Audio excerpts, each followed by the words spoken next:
Welcome, welcome everybody out there in the Kingdom of Tonga, and also be listening here in Radio Nukalofa 88.6 FM, and also be watching this on our social media page. I've got the honor to be here with Miss Pacific Island herself, Miss Moemoana Schwenke, or I heard in Samoan it's Moemoana Schwenke. Yeah.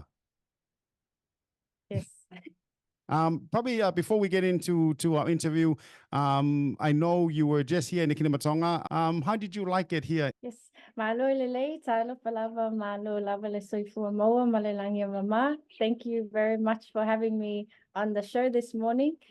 Just returned back from the Kingdom of Tonga, and it was my first time. A beautiful experience. I was able to take part in the Halala festivities and also see some beautiful sights around Tonga, especially seeing the swimming with the whales attraction that Tonga has. And I've been coming back to Samoa and telling everyone about it. And I think a lot of people in Samoa want to come to Tonga now.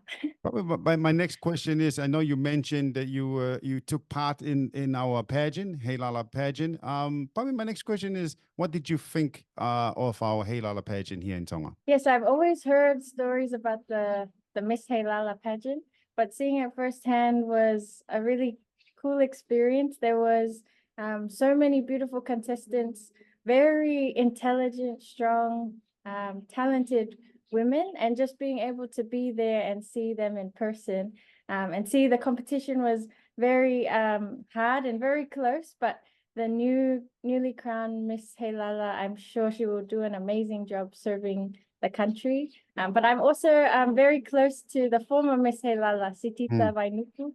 So I was also there as a companion and friend as she hands her title over, and this chapter of her life closes. But I'm really grateful to the Kingdom of Tonga also with the King's birthday, seeing the celebrations and how the country comes together to celebrate their royal family. Moemoana, I think to start off our interview about yourself, I'd like to start off with to talk about yourself, your journey to becoming Miss Samoa first, and then later on winning Miss Pacific Islands. Okay, I was born in Samoa, and we moved to New Zealand and Australia after we lived in Samoa.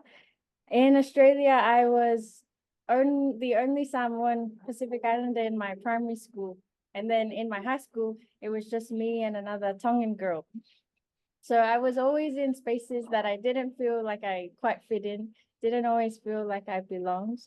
But the start of my family's culture center, Matavai Pacific Cultural Arts in Sydney, that was a really safe space where I felt like I had a connection back to my roots and back to who I was. And I think growing up, I found that it was only when I learned more about myself and about my culture that I came closer to myself, and I became a more strengthened person when it comes to my identity. There was Tongan classes, Samoa, Fiji, Māori, and I think 5 other Pacific cultures that they taught. So I really got a greater knowledge of the Pacific through Matavai. About 2 years ago, I started working at the Australian Museum with the cultural artifacts, the koloa that they had there. And I got to learn much more about the history of the Pacific and some of the challenges that we've faced and what our young people need to do now to continue to be leaders. And I think that was a really good foundation to enter the Miss Samoa. My mother was also a Miss Samoa and Miss South Pacific. So I always saw the way that she really inspired a lot of people, and I saw how the platform could serve your country. So winning the Miss Samoa was a great honor, and I think it was a dream come true for me. I've tried to do a lot during my time as Miss Samoa to really serve the community and do justice to the title and make sure that I leave a good legacy for the next winners of the Miss Samoa. And then winning Miss Pacific Islands was just something to top it off. And now I feel like I have a big Pacific family that are supporting me and rooting for me. So I'm really grateful that I can now go throughout the region and do some more service to our region. You spoke about your mother. It ties into my next question. How does it feel to follow your mother, Mary J. McGibbon's footsteps nearly 30 years after she won? Yeah, it really goes to show the importance of leaving a legacy, because my mum planted a seed when it came to the Miss Samoa and Miss South Pacific, and that seed kind of grew within me to want to pursue this pathway.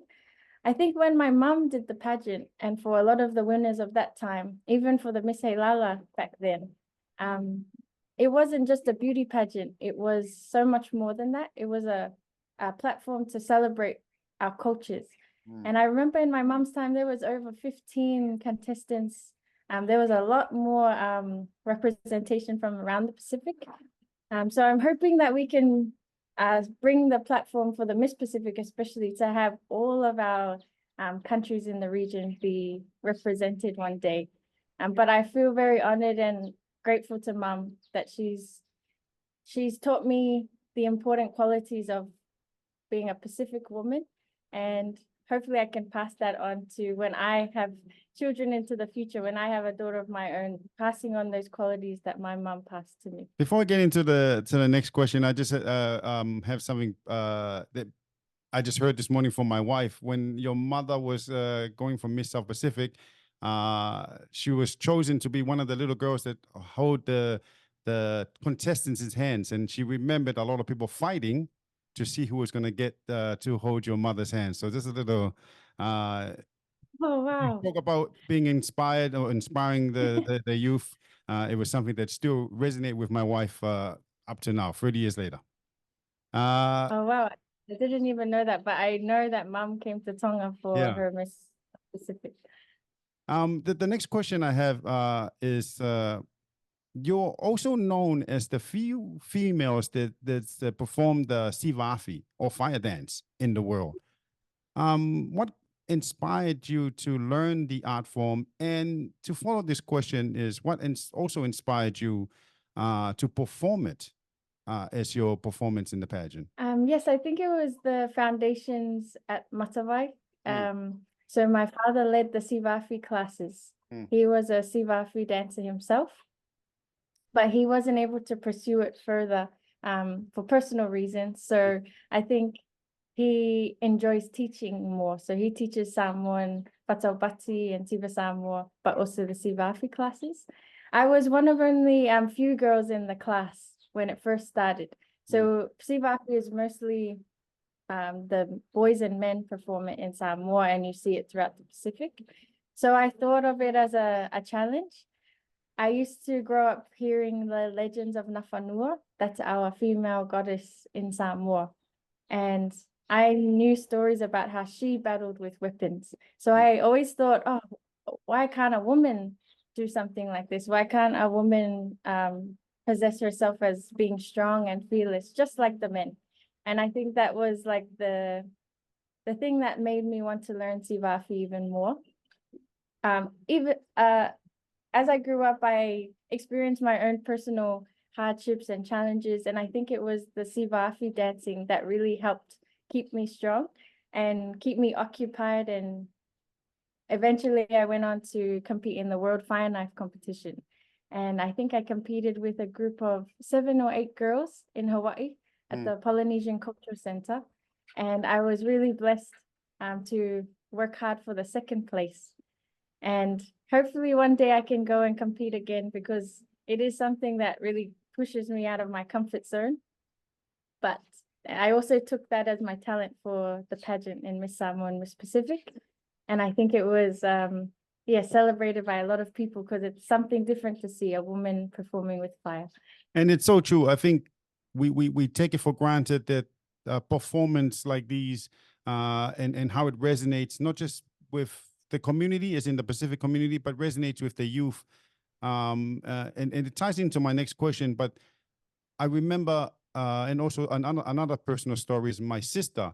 Your mother was here in the Kinematonga and did a performance in our hotel, and she still remembers it to this day. So when you talk about performance, when you talk about getting out of your comfort zone and doing a performance, it does resonate with the youth. And what also would resonate in the Kingdom of Tonga is your performance here in Tonga and I want you to talk about that, is to talk about you performing the ta'alunga here in Tonga. Thank you for that question.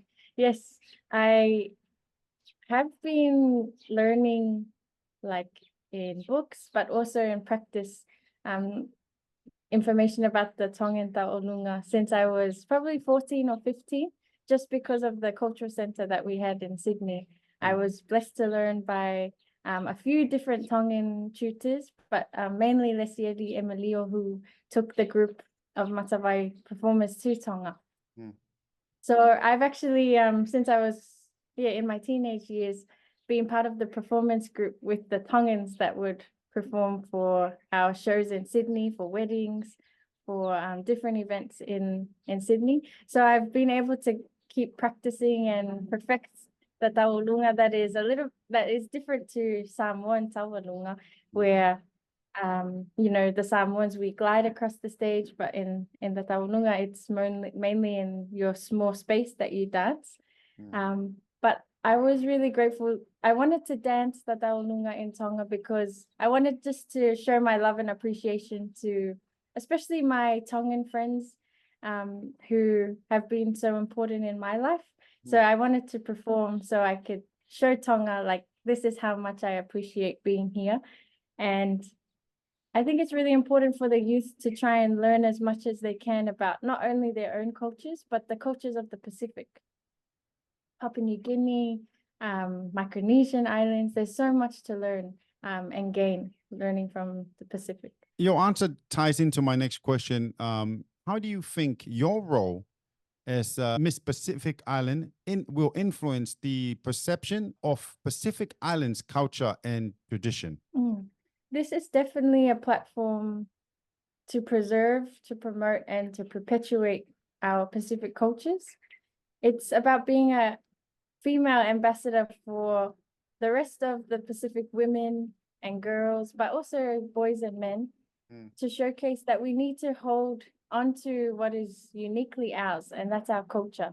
I know for the Pacific, sometimes we look externally for inspiration, especially when we're thinking of leaders. We always think about what's outside, but we have so much, a wealth of knowledge and wealth of leaders that hold a lot of the answers to the problems that we face today, especially when it comes to things like climate change. The Pacific is at the forefront of experiencing climate change, but we also hold the answers to how we can adapt to the changes that are happening in the world.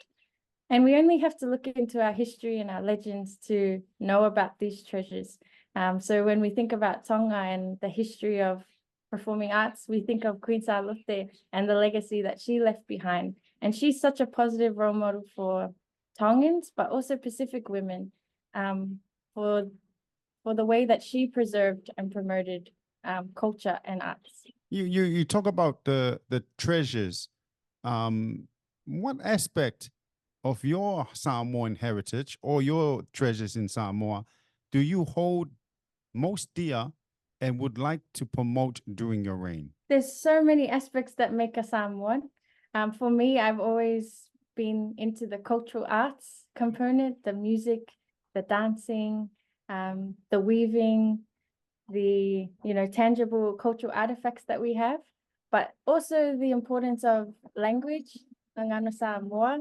That is something that I'm still on a journey with and perfecting myself. But I know for a lot of the diaspora, we don't always get to speak the language every day. So I hope to be a person that promotes the importance of language and also the cultural values.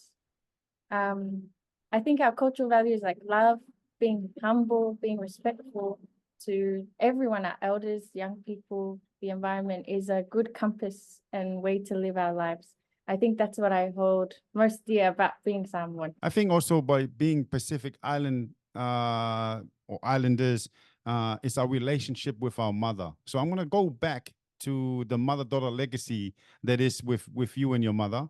Can you share some insight into how your mother's experience as Miss South Pacific in 1997 influence or guide your own journey? And to follow that question is, have you received any specific advice from your mother to help you during the pageants? I think when it came to hearing stories about my mum, sometimes we would be walking in New Zealand or Australia or Samoa, and people will come up to mum and say, "Oh, you were one of my favorite Miss Samoa and Miss Pacific. You were always so beautiful, so elegant, and like you spoke with so much love and service and humility." And I always remembered that and used it as a way to live my own life. But also her talent was the Moemoanas dance, which is our national bird in Samoa, the Moemoanas. And that dance was the first Siva Samoa that I ever learned at 5 years old, was her talent for the pageants. Wow. And I got to perform that in front of thousands of people when I was very little. And it taught me about the importance of our environment and our wildlife. And we still perform it today. When it comes to advice that she gave me, she always used to say, of course, to pray about everything before I do it, because we will get the answers from God, and He will guide us in the path that we need to. When we experience challenges, sometimes they all happen for a reason, to shape us into the leaders that we need to be. She also told me, you know, sometimes I didn't feel like I always belonged. But she said that comes with being a leader. So I would really take on her advice for that.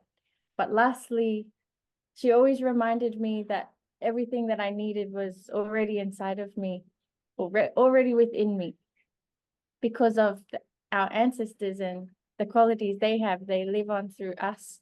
And yeah, I don't need to look outside for the answers. Everything's already within me. So just like be in the moment and take that to the pageant. Take all the teachings that you had.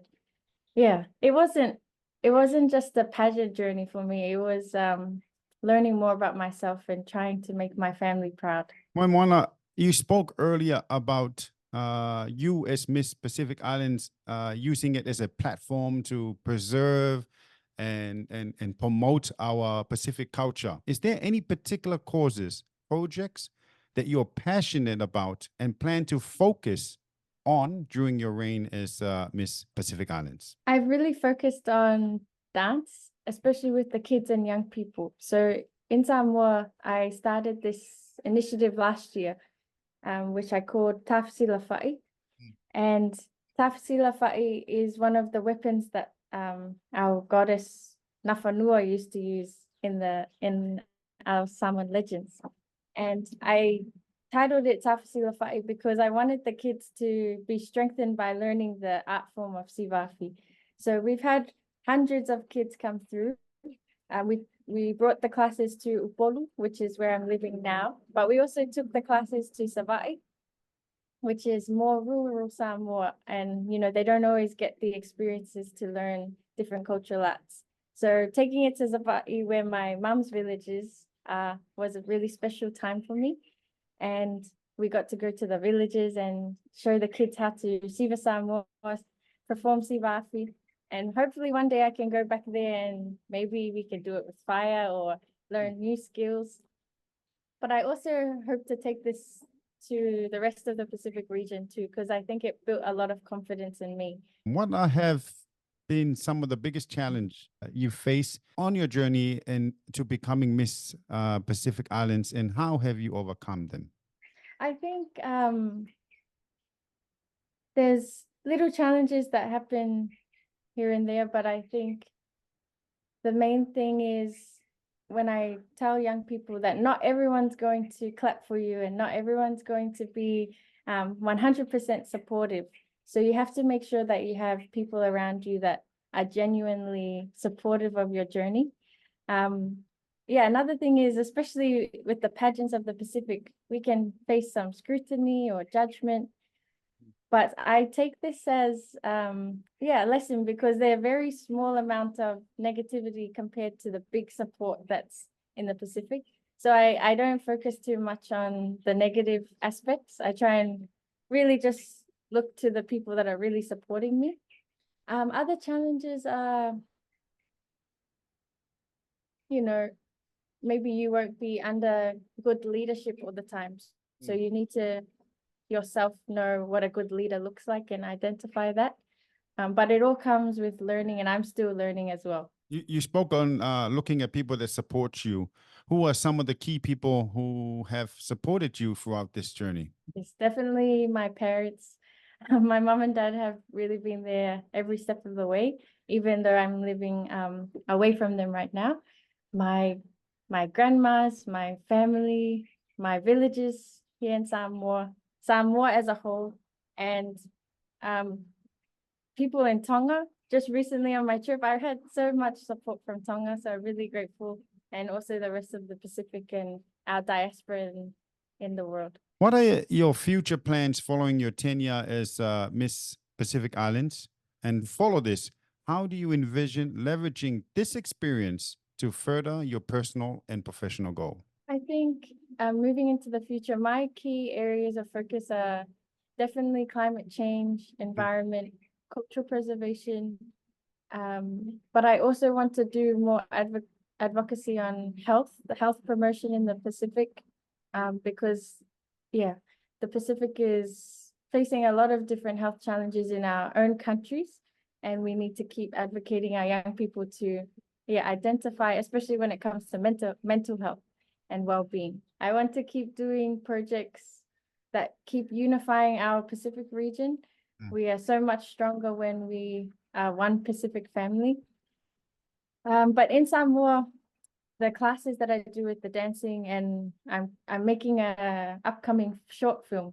I really want to try and take everything that I've done as Miss Samoa, but take it around the countries that I'm able to in the region. Moemoana, I've got two fun questions just to add into our interview.